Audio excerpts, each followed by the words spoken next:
Hey, it's Tim Hart. Just want to talk to you guys for a little bit about mortgage rates and elections. Been hearing, and by the way, this is not going to be political, please. Okay, it's not political. It's just some dates, some interesting rate charts. I think you guys would like to see. But one of the things we hear during this time, going into November, midterms, but mainly presidential election years, is well, I'm going to wait till after the election, right?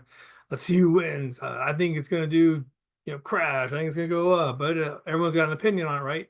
But just going back and looking, do presidential elections really affect the rates within that window? Okay, and so I went back, I went all the way back to I did Bush's 2 terms. All right, we got some good stuff here. So hopefully you guys can see this. First one I pulled up is this is 2020. So we're going to go back to 2020, which was Biden versus Trump, and then go backwards from there. Again, not political. Okay, this is not political. These are just names, events, and then what the rates did. It's kind of interesting, actually. I think you'll like this stuff. So this chart right here, shout out to macrotrends.net. This chart seems to be kind of the easiest to do the dates and stuff. Shout out to the Publix advertisement on the bottom. But I'll give you see here, you got October. This is going October 2020. September 2020 rates 2.9%. These are all 30-year fixed. So you can see as we lead into the election, 2.8, November 1st, 2.72. Elections finished, right? Joe Biden wins. I'm not getting political there. 2.67. Okay. So December goes on 2.67. And as the next few months go, the rates do creep up a little bit. Now, this graph looks scary, right? That's a huge cliff, right? You got a scale there. But in reality, 3.17%. Going back over here to October of 2.81, 30 bips. Not that big of a deal on your rate. Okay.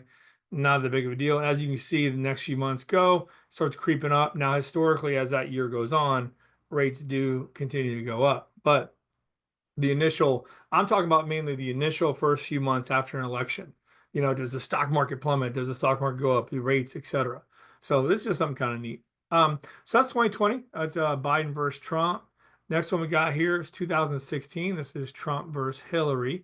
You'll see here, kind of neat, October 2016, 3.47. Okay. I think this is kind of unique because I don't think the market was ready for a Trump win. Looking back at that time, goes from 3.47 to November 1st, 4.03. Okay. He wins, Trump does, and now you're looking at 4.32. And then it kind of just levels off next few months. All right. Stays in the low fours. But again, you go over here, November, 1st, 4.03. Yeah, a month later, 4.32, so 30 bips. But over here, you're almost a couple months in and you're back almost where you started. Okay, so about a 10 bip difference, 10 to 20 bips. Bips meaning percentage of, you remember, like a 25 basis points or 1/4% of the rate. Okay, so anyways, just kind of neat there. Let's go check out which one was 2012. That was Obama versus Romney, right? So Obama versus Romney, this is a boring chart here compared to the last two. So September 3.4, 3.41, election November 1st, 3.32. Obama wins 3.35. So so you don't see very much movement through here at all. And this was Obama versus Romney, him staying for a second term. So nothing crazy happening there. Now here's Obama when he beat McCain. This is a pretty big difference here. Okay, so this one did move. October 6.46.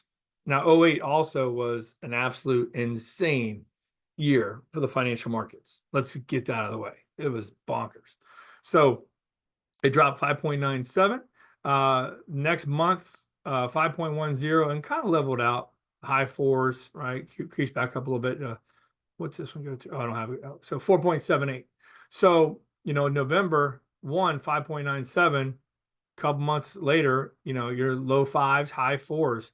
That's a big swing, 90 basis points on a rate. So that was a big difference in 08. So in my opinion, so far, 08 is the only one that we've seen any kind of real movement on to make a difference in your qualifications. And this is just talking about rates, right? We're not talking about sales prices or anything else. This is just rates. Then we go over to 04. I was Bush versus Kerry, right? 5.7. It's kind of fun, actually, reminiscent about all these elections, honestly. But September of 04, 5.72, drops a little bit, 5.64. Election, November. I just use November 1st. You know, they're not November 1st, but you get the point. 5.72, Bush wins, creeps up 5.81, drops back down 5.66, jumps up a little bit again, 6.04, down again, right? But even in the highest moments for Bush versus Kerry, the highest peak here over this, 6-month period, 6.04 from November of 5.72. So, 25, 30 basis point move up, right? Not, again, not that significant. Okay. Here's 2000, which was Bush versus Gore. Famous election, wild time there. Again, I'm having fun with these dates. So September 2000, 7.88. Look at those rates. Love it. 7.88. And then the election, let's see, 7.68 on October.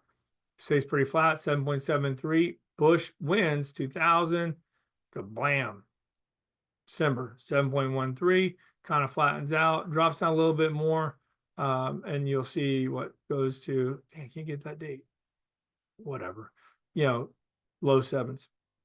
So that drop right there, you see 7.73, 7.15, 6.99. So about 60 basis points less to the consumer.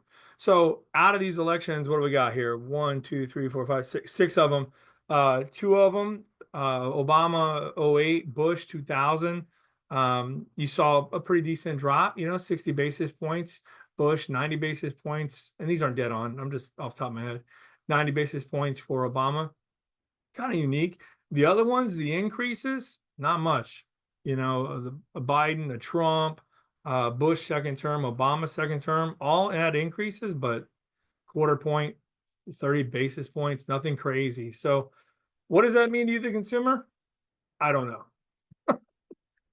What it means as a consumer, if I'm looking at that and I'm giving you advice, I'm kind of telling you, hey, if you have the house, have the house you love right in front of you, and it's a dream house, I mean, is that quarter point difference one way or the other going to roll the dice and lose the contract on it?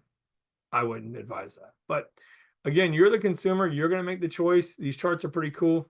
Elections happening very soon, so we'll see what it does. But again, this is not political. Okay, did not add any kind of political commentary to it. These are just the numbers and what happens. I think it's kind of neat. So, anyways, hope that helps you out there. Any questions? Drop them in the comments. You want to add something? Feel free. All right, you guys, take care. Bye bye.